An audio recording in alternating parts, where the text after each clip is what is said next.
अस्सलाम वालेकुम वरहमतुल्लाहि वबरकातुहू। अज़ीज़ तलबा व तालिबात, जैसा कि आपको मालूम है कि स्मोक की वजह से कॉलेज को छुट्टियां हुई हैं और बहुत सारे जो शहर हैं जो कि स्मोक की लपेट में हैं और वो जो है वो काफ़ी उनमें निज़ाम तालीम जो है वो मुतासर कुन रहा है। और इस वजह से हमें भी छुट्टियां हुई हैं, लेकिन हम हमारा जो अज़म है वो ये है कि हमने निज़ाम तालीम को आगे बढ़ाना है, हमने पढ़ना है। तो इस पढ़ाई की खातिर जो है वो हमने ऑनलाइन क्लासेस का जो है वो इजरा किया है। तो आज जो है वो मैं सेकंड ईयर की पाक स्टडी का एक चैप्टर है, पाँचवा चैप्टर है, पाकिस्तान का निज़ाम तालीम, उसके हवाले से मैं बात करूँगा। जैसा कि सेकंड ईयर वाले जो बच्चे हैं वो पहले भी पढ़ चुके हैं, और इसके आगे जो है वो मैं ये बात करना चाहता हूँ जो कि आपकी किताब का पेज नंबर जो है वो 64 है। तो पाकिस्तान का निज़ाम तालीम के बारे में अगर बात की जाए तो पाकिस्तान में जो है वो तालीम के हुसूल के जो तरीके हैं उसके बारे में आज हम डिस्कशन करेंगे। तो सबसे पहले जो बात ये है कि रस्मी तालीम और उसकी खसूसियात के बारे में हम पढ़ेंगे कि रस्मी तालीम क्या होती है और नीम रस्मी तालीम क्या होती है, फिर उसकी खसूसियात क्या हैं, गैर रस्मी तालीम क्या होती है, उसकी खसूसियात क्या हैं। आज सबसे पहले जो है वो हम आपको बताते हैं कि रस्मी तालीम जो होती है वो एक ऐसी तालीम है जो मुआशरे के मुकर्रर करदा असातिज़ा कराम एक तयशुदा निसाब के ज़रिए से मखसूस कार के ज़रिए से मखसूस तरीका हाय तदरीस इस्तेमाल करते हुए जो है वो स्टूडेंट्स तक, अपने तालिब इल्मों तक जो है वो बाहम पहुँचाते हैं। इस अमल को, इस तालीम को जो है वो रस्मी तालीम कहा जाता है। मिसाल के तौर पर स्कूल की तालीम है, कॉलेज की तालीम है, यूनिवर्सिटीज़ की तालीम है, मदारिस की तालीम है, वगैरह वगैरह। मुझे उम्मीद है कि आपको रस्मी तालीम की समझ आ चुकी होगी। अगर आपको इसमें से कोई करेक्शन है, किसी चीज़ की समझ नहीं आई, तो वो आप जो है वो नीचे डिस्क्रिप्शन में आप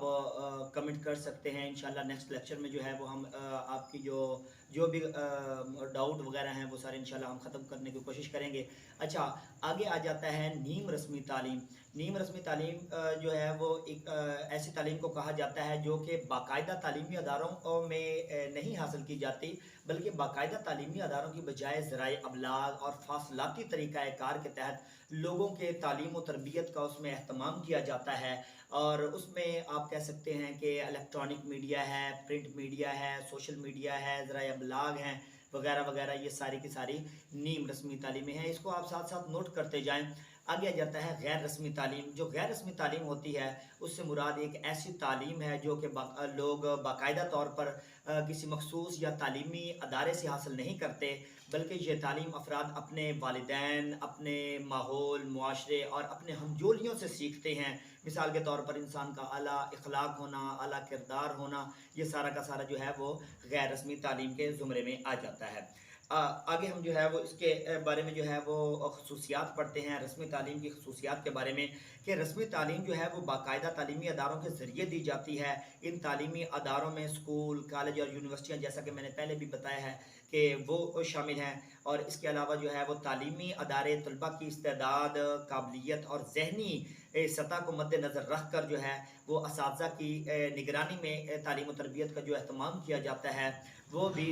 जो है वो रस्मी तालीम की खसूसियात में आ जाता है। अच्छा, आगे हम पढ़ते हैं कि रस्मी तालीम जो होती है वो बाकायदा, मुरवज्जा और तयशुदा निसाब जो होता है, जैसा कि आप एक तयशुदा निसाब के ज़रिए से पढ़ रहे हैं, जैसा कि हम आपको एक तरीका हाय तदरीस से, हम आपको एक मखसूस तरीक़ाकार से हम आपको पढ़ा रहे हैं। आपका उधर से आना, घर से आना, कॉलेज में आना, यूनिवर्सिटीज़ में आना, स्कूल में आना, ये सारी की सारी इसी की खसूसियात है, ये रस्मी तालीम में शामिल होती हैं। और जिसे माहिरीन तालीम जो हैं वो ऐसा निसाब होता है जो माहिरीन तालीम जो होते हैं वो उसको मुरतब करते हैं। आगे आ जाता है, इसमें बाकायदा जो होता है वो टाइम टेबल के मुताबिक तालीम दी जाती है, और तरीका हाय जो तदरीस होता है उसका एक दौरानिया मुकर्रर किया जाता है, जैसा कि शशमाही क्लासेस होती हैं, जैसा कि सेमेस्टर वाइज होता है, जैसा कि एनुअल सिस्टम होता है, साल बाद जो होता है वो उसका पेपर लिया जाता है, उसका इम्तिहान लिया जाता है, वगैरह वगैरह।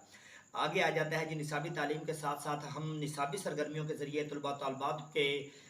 हमा पहलू नशोनुमा और तरबियत का फरीज़ा जो है वो भी सर अंजाम दिया जाता है। اور اس کے ساتھ طلبہ کی ذہنی سطح کو مد نظر رکھتے ہوئے باقاعدہ درجہ بندی کی جاتی ہے، جیسا کہ ہمارے ہاں ادھر سپر سیکشن ہوتا ہے اور اس کے بعد اے گریڈ ہوتا ہے، بی گریڈ ہوتا ہے اور سی گریڈ وغیرہ ہوتا ہے۔ کہا جاتا ہے ایک تعلیمی سیشن کے اختتام کے بعد امتحانات جو ہوتے ہیں اس کا طریقہ کار عمل میں لایا جاتا ہے، جیسا کہ آپ کے اینول ایگزامز ہوتے ہیں، اگر خدا نخواستہ کوئی سپلی وغیرہ آ جاتی ہے اس کا بھی ایک مکمل وہ ایک طریقہ کار ہے، اس کا داخلہ بھیجا جاتا ہے، اس کا جو ہے وہ امتحانات لیے جاتے ہیں وغیرہ وغیرہ۔ مطلب کہ یہ ساری رسمی تعلیم کی خصوصیات ہیں، اس کو آپ نوٹ کر لیں۔ آگے ہم پڑھتے ہیں نیم رسمی تعلیمات کی تعلیم جو ہوتی ہے اس کی خصوصیات کے بارے میں ہم جاننے کی کوشش کرتے ہیں کہ نیم رسمی تعلیم کا جو مقصد ہوتا ہے وہ زیادہ تر ان افراد کو تعلیم دینا ہے جو باقاعدہ طور پر کسی تعلیمی ادارے سے تعلیم حاصل نہ کر سکتے ہوں۔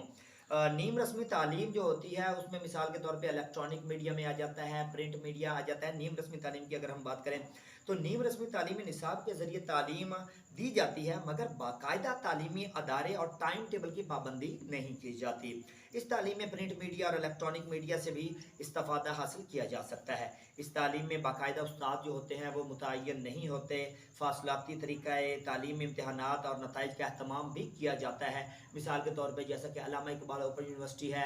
اور جیسا کہ ورچوئل یونیورسٹی ہے اور بھی دیگر جو یونیورسٹیاں ہیں وہ پاکستان میں اس طرح کی اور دیگر ممالک میں بھی اس طرح کی قائم ہیں، جو کہ فاصلاتی نظام تعلیم جو ہے یا جو ہوتا ہے ابلاغ، ذرائع ابلاغ کے ذریعے سے جو ہے وہ بچوں تک تعلیم کا جو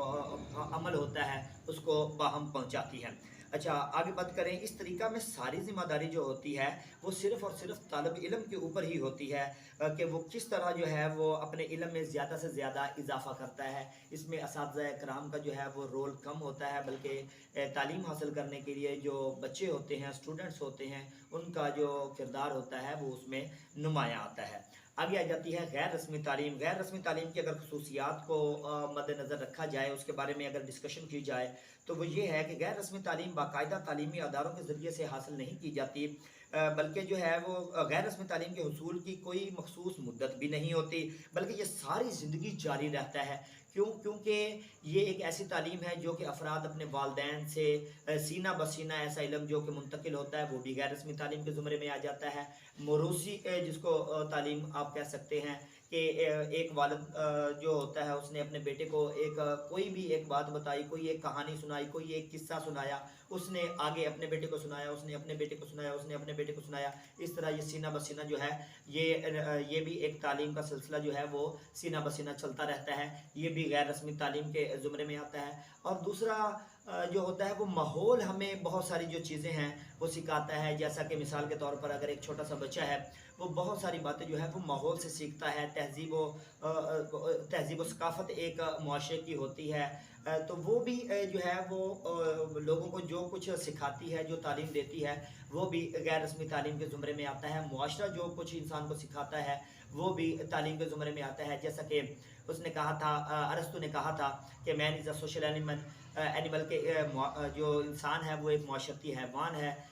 جو اس کی وجہ یہ تھی کہ معاشرتی حیوان اس وجہ سے ہے کہ انسان جو ہے وہ علم کے بغیر نامکمل ہے، علم کی بنیاد پر ہی اس کو اشرف المخلوقات کا جو ہے وہ درجہ دیا گیا ہے، اور علم کی بنیاد پر ہی جو ہے وہ انسان نے پوری دنیا پر جو ہے وہ گرفت حاصل کی ہے، نئی نئی چیزیں ایجاد کی ہیں، ٹیکنالوجیز ایجاد کی ہیں۔ آج جو ہے وہ انسان پہلے اگر دیکھا جائے تو انسان پہلے کیا تھا اس کو شاید کہ بولنا بھی نہیں آتا تھا، جیسا کہ سائنس کہتی ہے، سائنسی نقطہ نظر سے انسان کو بولنا نہیں آتا تھا، اور جو ہے انسان اس کو یعنی کہ کھانے پینے کا، بات کرنے کا ڈھنگ نہیں تھا، لیکن وغیرہ وغیرہ بات کرنے کا مقصد یہ ہے کہ یہ جو کچھ انسان نے سیکھا ہے وہ تہذیب سے، معاشرے سے، وہ سارا کچھ جو ہے وہ غیر رسمی تعلیم کے زمرے میں آ جاتا ہے۔ اچھا غیر رسمی تعلیم جو ہوتی ہے اس میں غیر رسمی تعلیم جو ہوتی ہے اس میں نصاب جو ہوتا ہے اس میں اساتذہ اور جگہ کی پابندی نہیں ہوتی، بلکہ افراد اپنے معاشرے اور ماحول سے ہر وقت کچھ نہ کچھ جو ہے وہ سیکھنے کے عمل میں مصروف رہتے ہیں۔